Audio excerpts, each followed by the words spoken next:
امام مسلم بن حجاج القشیری اپنی کتاب الجامع الصحیح باب نمبر 4 روایت نمبر 26 میں ایک مقطوع نقل کرتے ہیں۔ حضرت انس بن مالک رضی اللہ تعالی عنہ کے آزاد کردہ غلام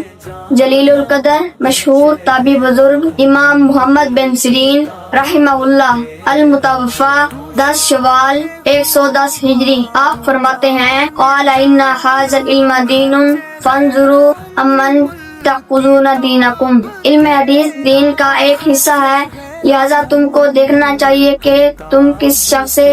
اپنا دین حاصل کر رہے ہو۔ امام مسلم بن حجاج القشیری اپنی کتاب الجامع الصحیح باب نمبر 5 روایت نمبر 32 میں ایک اثر نقل کرتے ہیں۔ امام اعظم ابو حنیفہ رحمہ اللہ کے شاگرد مشہور صوفی باصفا امیر المؤمنین فی الحدیث حضرت عبداللہ بن مبارک رحمہ اللہ المتوفی 13 رمضان 181 ہجری آپ فرماتے ہیں قول الاسناد من الدین ولولا الاسناد لقال من شاء ما شاء کہ سند دین کا حصہ ہے، اگر سند دین میں ضروری نہ ہوتی تو شخص چاہتا اس میں سے نکال دیتا، جو چاہتا داخل کر دیتا۔ امام المحدثین امام ابو زکریا محی الدین یحییٰ بن شرف نووی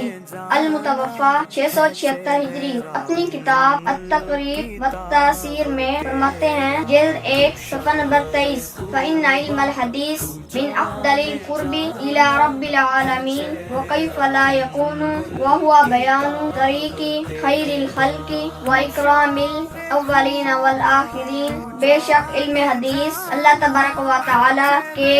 قرب حاصل کرنے کا بہترین ذریعہ ہے، اور یہ کیسے بہترین نہ ہو کیونکہ یہ اولین اور آخرین میں سب سے زیادہ معزز اور مخلوق میں سب سے بہترین شخصیت حضور نبی اکرم صلی اللہ تعالی علیہ وسلم کے طریق کا واضح بیان ہے۔ اس سے معلوم ہوا علم حدیث قرب الہی کا افضل ذریعہ ہے۔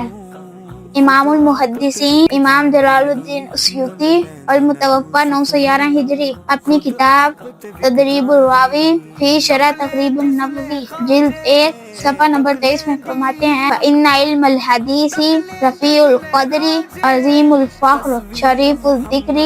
لا یعتنی به الا کل حبر ولا یحرمه الا کل غمر۔ بے شک علم حدیث بلند رتبہ بڑا فخر اور اعلیٰ ذکر ہے، صرف خوش نصیب ہی اس علم کو پڑھتے ہیں اور جاہل لوگ اس علم سے اعراض کرتے ہیں۔ اس سے معلوم ہوا علم حدیث خوش نصیبوں کا نصیب ہے۔